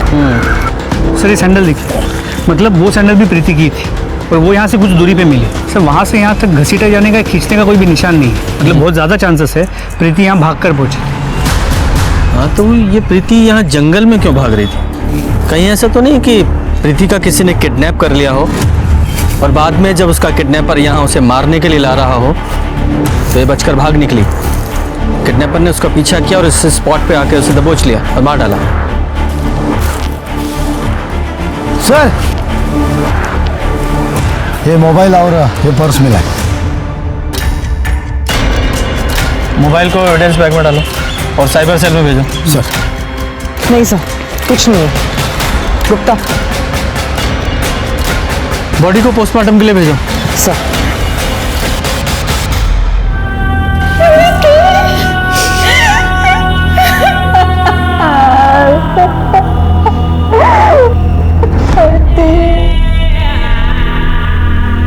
सर, प्रीति की पोस्टमार्टम रिपोर्ट के मुताबिक उसकी मौत 22 फरवरी की रात 6 से 9 बजे के बीच हुई है। मौत की वजह सर पे भारी चीज, मतलब हथौड़े जैसी किसी चीज से कई बार वार किया गया है। शर्मा, प्रीति की 22 फरवरी की सारी टावर लोकेशन निकालो, और सीसीटीवी फुटेज का क्या हुआ? सर, जंगल के आसपास तो कोई सीसीटीवी कैमरा नहीं मिला। प्रीति के घर के आसपास कुछ कैमरास मिले हैं, एक टीम उसकी फुटेजेस को खंगाल रही है। सर, हमने प्रीति की ब्यूटी पार्लर क्रॉस चेक किया, लेकिन प्रीति अपने पार्लर से करीब 6 बजे के आसपास निकल गई थी। फिर वो संगठा के जंगल में कैसे पहुंची? शर्मा, उस एरिया के जितने भी हिस्ट्री शीटर हैं सबको उठाओ। प्रीति के भाई ने बताया था प्रीति का किसी के साथ अफेयर था।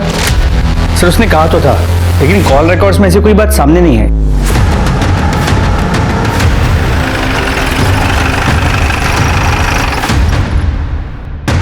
सर माँ, घर की तलाशी लो।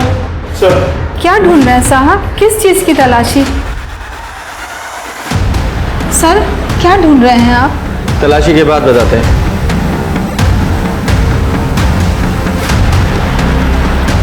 सर ये फोन में। ये फोन किसका है? ये तो प्रीति का ही फोन है, पर सर वो इसे इस्तेमाल नहीं करती थी।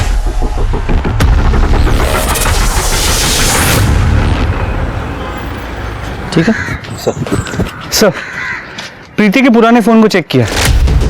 पिछले 1 महीने से वो सिर्फ एक नंबर से बात कर रही थी। सर वो नंबर किसी चंदन मिश्रा के नाम पे रजिस्टर्ड है।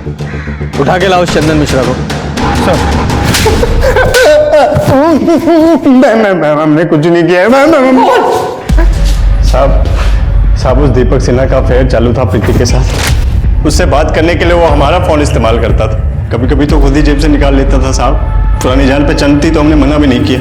इसके अलावा हम कुछ नहीं जानते साहब, हमने कुछ नहीं किया साहब। कुछ अच्छी कहानी है। कहानी नहीं है साहब, ये देखिए साहब, ये है दीपक सिन्हा। शर्मा, इस दीपक सिन्हा की पूरी डिटेल्स निकालो।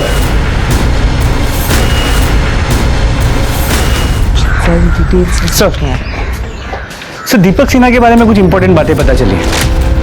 दीपक सिन्हा की 2 शादियां हुई। उसकी पहली बीवी राधा 8 महीने पहले 14 जून को अचानक से गायब हो गई। दीपक सिन्हा ने शिवनगर पुलिस स्टेशन में उसकी मिसिंग कंप्लेंट भी दर्ज की। लेकिन सर ताज्जुब की बात यह है कि राधा के गायब होने के 1 महीने के अंदर दीपक ने दूसरी शादी कर ली, मनीषा के साथ। इंटरेस्टिंग। सर अभी दीपक मनीषा और अपनी पहली बीवी से हुई बेटी पिंकी, उनके साथ शिवनगर में ही रहता है। शर्मा, शिवनगर पुलिस स्टेशन में जाके पता करो कि राधा मिसिंग केस का क्या हुआ। सर जिस दिन दीपक ने राधा की मिसिंग कंप्लेन लिखाई थी, उस दिन कमला नगर में एक जली हुई लाश मिली थी। चेहरा पूरी तरह जला हुआ था। पोस्टमार्टम रिपोर्ट से पता चला 25 से 30 साल की औरत थी। गला घोटकर उसको मारा गया। मैंने कुछ लोगों को बुलाया था बॉडी की शिनाख्त के लिए। हमें बॉडी के पास चप्पल मिली है, आप देखिए। क्या आप जानते हैं इसे? बॉडी के पास हमें चप्पल मिली है, क्या आप लोग इसे पहचानते हैं? ये तो शुभांगी की चप्पल है। शुभांगी! हमारी बेटी की नहीं सर, ये हमारी बीवी नहीं है सर, ये इन्हीं की बेटी होगी सर। पता नहीं हमारी राधा के साल में होगी।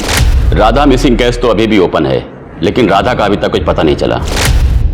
आपने बॉडी की डीएनए टेस्ट करवाई थी? नहीं, हमने डीएनए सैंपल लिया था, लेकिन चौबे फैमिली ने जब बॉडी की शिनाख्त कर ली तो हम लोगों ने बॉडी उनको सौंप दी। वेरी गुड शर्मा, ये डीएनए प्रिजर्व है, ये तो हमारे लिए बहुत अच्छी खबर है। इस चौबे दंपति को ढूंढो, उनकी जरूरत पड़ेगी। तब तक मैं इस दीपक की खबर लेता हूँ। Okay sir. प्रीति?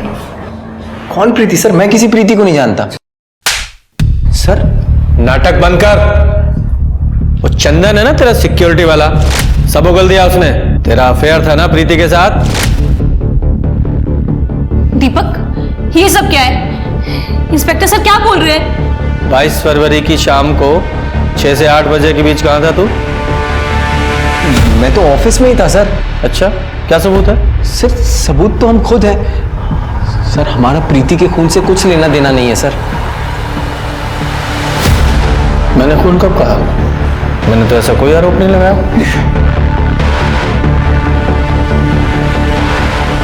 मैं तुम्हारी बेटी? जी सर। जब तक प्रीति के कातिल नहीं पकड़े जाते शहर छोड़ के मत जाना।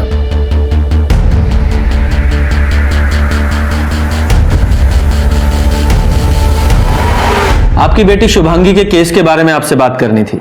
उसका कोई फोटो है आपके पास? जी सर, हम बहुत परेशान थे। हमने उस चप्पल को देखकर उस जली हुई लाश को अपनी बेटी मान लिया था। लेकिन सर, हमें लगता है कि हमारी बेटी आज भी जिंदा है। ऐसा क्यों लगता है आपको? पिछली दिवाली को एक फोन आया था और इस फोन पे एक लड़की के रोने की आवाज आ रही थी। और सर वो लड़की मुझे पापा बोल रही थी। लेकिन सर अचानक से ही कॉल कट गया। हमने उस नंबर पर कई बार कॉल किए पर पर किसी ने फोन नहीं उठाया। हमें लगा ये हमारा वहम है। उस वक्त भी हमें शक था कि शुभांगी किसी लड़के के साथ भाग गई है। पूजा जरा चेक करो इन लोगों का शक सही है या नहीं। सर। शर्मा इन दोनों के डीएनए सैंपल ले लो और जरा मैच करा के देखो। सर।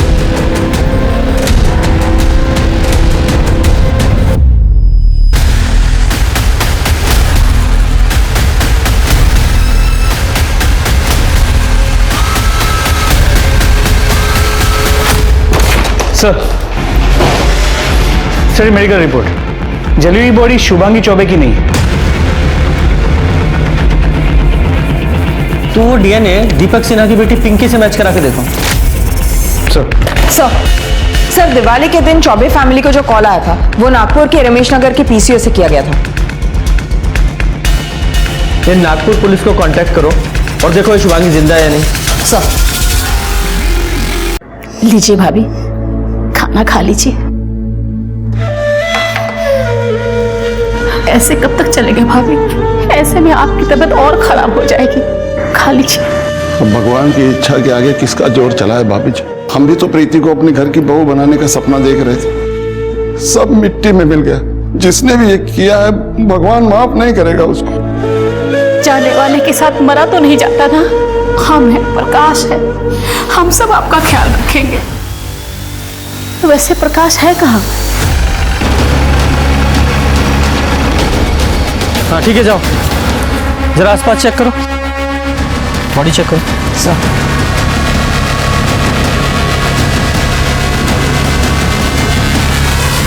सर ये तो प्रकाश है, प्रीति का भाई। एक ही परिवार के दो लोगों का खून होना ये कोई इत्तेफाक नहीं हो सकता। जरूर इसके पीछे कोई गहरी साजिश है। इसके सिर पे भी वार किया गया है, घाव गहरा नहीं है। ये देखकर लग नहीं रहा है ये क्राइम सीन है, लगता बॉडी को यहाँ लाकर डंप किया गया है। सर ये चद्दर पे से बाल मिला है। इसे लैब में भेजो सर। और चादर को भी लैब में भेजो और बॉडी को पोस्टमार्टम के लिए भेजो।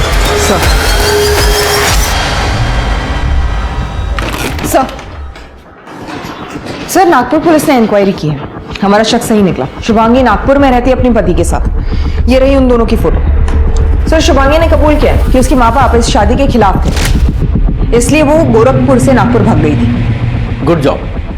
इस शुभांगी को गोरखपुर आने के लिए बोलो। सर।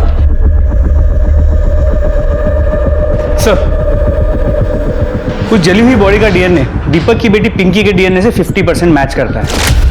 वो बॉडी राधा की ही थी। सर एक और सस्पिशियस बात पता चली, दीपक और उसकी दूसरी बीवी मनीषा बहुत पुराने आशिक हैं और मनीषा का भाई रवि हिस्ट्री शीटर है, मारपीट के केस में अंदर जा चुका है। ये दीपक सिन्हा ने अपनी पत्नी राधा की मिसिंग कंप्लेंट 14 जून 2019 को दर्ज की थी ना? जी सर। ये मनीषा और उसके भाई रवि की 14 जून 2019 की डिटेल्स निकालो। चल बैठिए। मैम आपको कोई गलतफहमी हुई है। मैं प्रेग्नेंट हूँ और इस हालत में मैं किसी का खून कैसे कर सकती हूँ? और वैसे भी उस दिन तो मैं डॉक्टर के पास गई थी। चुप, एकदम चुप रहे। 8 महीने पहले शिवनगर पुलिस को जिस औरत की जली हुई लाश मिली थी वो तेरी बीवी राधा की थी और ये बात साबित हो चुकी है। तू बताएगा या तेरे हलक से निकलवाऊं? साहब हमने नहीं मारा उसको, साहब इसने मारा है उसको। साहब झूठ बोल रही है साहब, मैंने किसी को नहीं मारा साहब। 14 जून जिस दिन राधा का मर्डर हुआ, तेरे मोबाइल के टॉवर की लोकेशन उसी एरिया की थी जहां हमें उस औरत की जली हुई बॉडी मिली थी। पूरी इंफॉर्मेशन है हमारे पास। साहब हमने कहा था ना साहब, यही खूनी है साहब। साले कमीने तेरे लिए किया मैंने सब कुछ, ये हमारे लिए किया, अपनी बहन के लिए किया। हमने कहा था राधा को मारने के लिए। मेरी बहन के नाम लगा तू से बीच में। अब ये भी बताओ कि प्रीति और प्रकाश को क्यों मारा? साहब हम तो प्रीति से प्यार करते थे, हम क्यों मारेंगे उसको? साहब इसने ही मारा है साहब प्रीति को भी। अच्छा प्यार करता था तू? पहली बीवी को मारकर दूसरी शादी की और दूसरी बीवी के होते हुए तीसरी लड़की के पीछे पड़ा था तू। अगर तू प्रीति की जिंदगी में नहीं आता तो ये उसे नहीं मारता, जिंदा होती वो आज। साहब मैंने सिर्फ राधा को मारा साहब। आपके पति दीपक वर्मा है ना? जी। आपके पति को हार्ट अटैक आया है। उसके अलावा मैंने किसी को नहीं मारा साहब। साहब इसी ने मारा होगा ये। 22 फरवरी की शाम 6 से 9 के बीच कहाँ था तू? साहब मैं तो शादी में गया था साहब। और तू कहाँ था? हम ऑफिस में थे साहब। शर्मा जरा पता लगाओ कितना सच बोल रहे हैं दोनों। और गुप्ता जरा अच्छे से खातिरदारी करो इनकी। नहीं साहब, नहीं साहब, साहब हमने कुछ नहीं किया साहब। जाने दो प्रीति से। नहीं साहब। सर शुभांगी को शिवनगर पुलिस स्टेशन में स्टेटमेंट देने के लिए भेजा और ये प्रकाश की पोस्टमार्टम रिपोर्ट। सर रिपोर्ट के हिसाब से उसकी मौत गला दबाने की वजह से हुई थी। सर प्रकाश के चद्दर पर उसके अलावा और किसी के भी हेयर सैंपल्स मिले।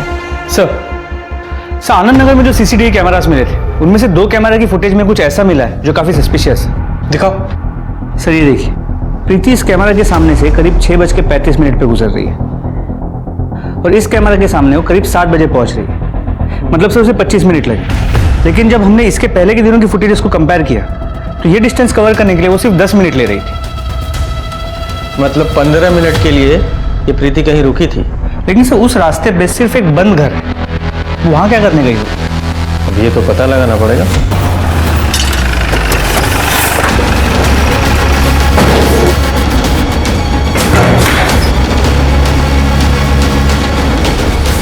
जरा चेक करो वो दरवाजा देखो। चलो जरा चेक करो।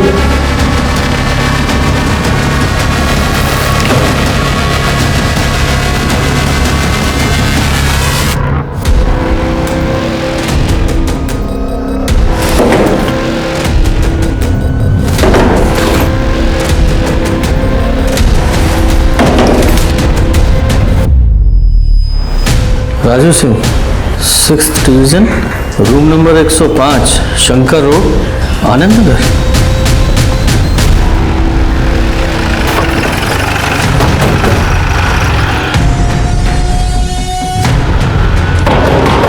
कौन है? बोलो। दरवाजा तोड़ दोगी? तलाशी लो जरा। सर हुआ क्या सर? ये क्या हो रहा है सर? ये सर मैं इज्जतदार आदमी हूं, आप ऐसा कर नहीं सकते। इज्जतदार आदमी है तू?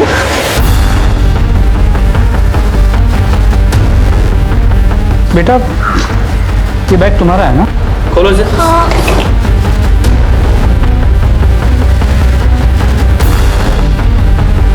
तुम्हारे बैग में ये कट्टा कहां से आया? बताना कहां से आया? कट्टे स्मगल करने के लिए बच्चे का इस्तेमाल करता है तू? नहीं सर। बोल बोल। सर ये देखिए क्या मिला। इज्जतदार आदमी है तू? ये है तेरी इज्जत? बेटा जरा 22 तारीख को प्रीति दीदी से मिले थे। अरे राजू, इस समय स्कूल के कपड़े में और ये स्कूल बैग लेकर कहाँ जा रहा है? अरे भाग क्यों रहा है? तेरा बैग क्यों इतना भारी है? क्या है इसमें?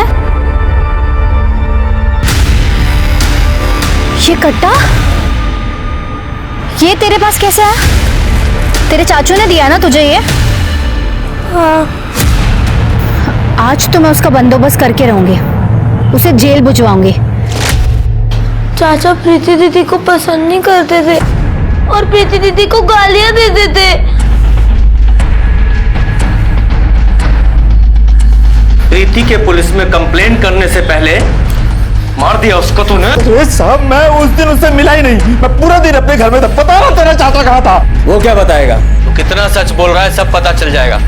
थाने चल के तेरे हलक में से उगलवाएंगे। लेके चलो इसे।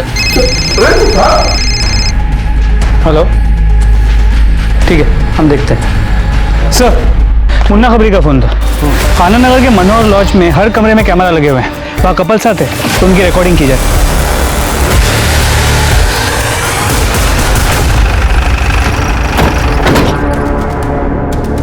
शर्मा मैनेजर को लेके आओ। पूजा हर एक रूम में बताओ कि हिडन कैमरे लगे हुए, कोई पैनिक नहीं चाहिए। आप लोग जाओ तलाशी लो। अरे साहब हमने क्या किया बता दो साहब। साहब बोल क्या हुआ साहब? कितना हफ्ता चाहिए? मैं देने को रेडी हूँ साहब। पैसा देगा तू? साहब बहुत पैसा है तेरे पास? बट मैंने किया क्या है साहब? अभी पता चलेगा। गुप्ता बाकी कमरे चेक करो। सर ये 2 कैमरास मिले, बाकी कमरे चेक हो रहे हैं। क्या है ये? बोल साहब, बोल वरना मार मार के टमाटर की तरह तुझे लाल कर दूंगा। बताता हूँ साहब, हम तो सिर्फ यहाँ पे काम करते हैं साहब। हमें कहा गया था कि सेक्स वीडियो रिकॉर्ड करके उसकी कॉपी बना के एक आदमी को भेजते रहे।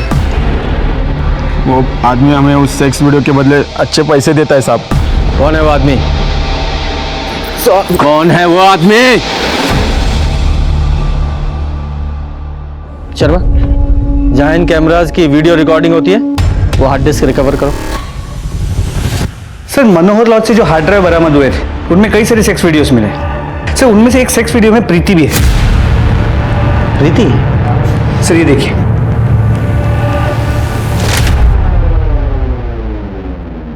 कोई नहीं है, सिर्फ मैं हूं तुम्हारा आशिक। प्लीज दीपक, ये सब मत करो। अरे प्रीति, प्यार करते हैं हम तुमसे, और कुछ नहीं होगा। दीपक प्लीज दूर जाओ। कुछ नहीं होगा प्रीति, मैं बोल रहा हूँ। दीपक मुझे छोड़ो। देखो, शादी के बाद ये सब ठीक है, लेकिन उसके पहले कुछ भी नहीं। मुझे घर जाना है। प्रीति हमारी बात सुनो। सॉरी, अब वो गलती हो गई हमसे। प्यार करते हैं तुमसे इसलिए थोड़ा सा बहक गए थे, पर तुम्हारी मर्जी के बिना हम तुम्हें कभी हाथ भी नहीं लगाएंगे। सच कह रहे हैं। और जल्दी हम तुम्हारे घर आएंगे शादी की बात करने। सच? हाँ, प्रॉमिस। उठा के लाओ इन मर्डर्स के मास्टरमाइंड को। सर,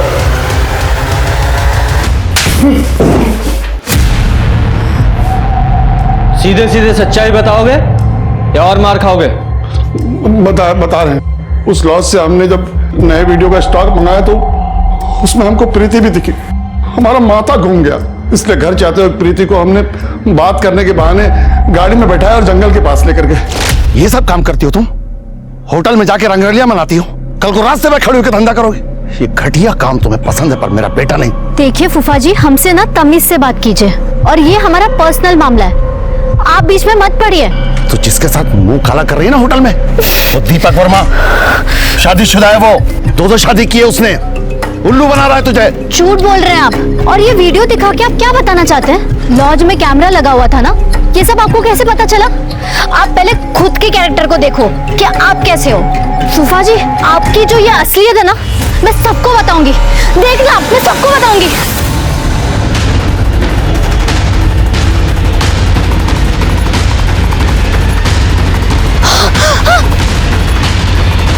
ये बात हमने अपनी बीवी को बता दी। पहले तो ये हम पे बहुत गुस्सा हुआ, फिर इसको बदनामी का डर लगा तो।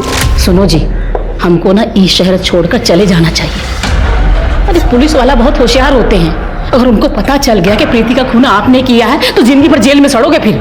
कितनी बार तुमसे कहा है कि ये बातें मुंह से मत निकाला करो। हमने मारा प्रीति को। देखो प्रकाश, पुलिस के पास जाएंगे और सब कुछ सच सच बता देंगे। हमारी बात सुनो प्रकाश, हम समझा रहे ना तुमको क्या हुआ था।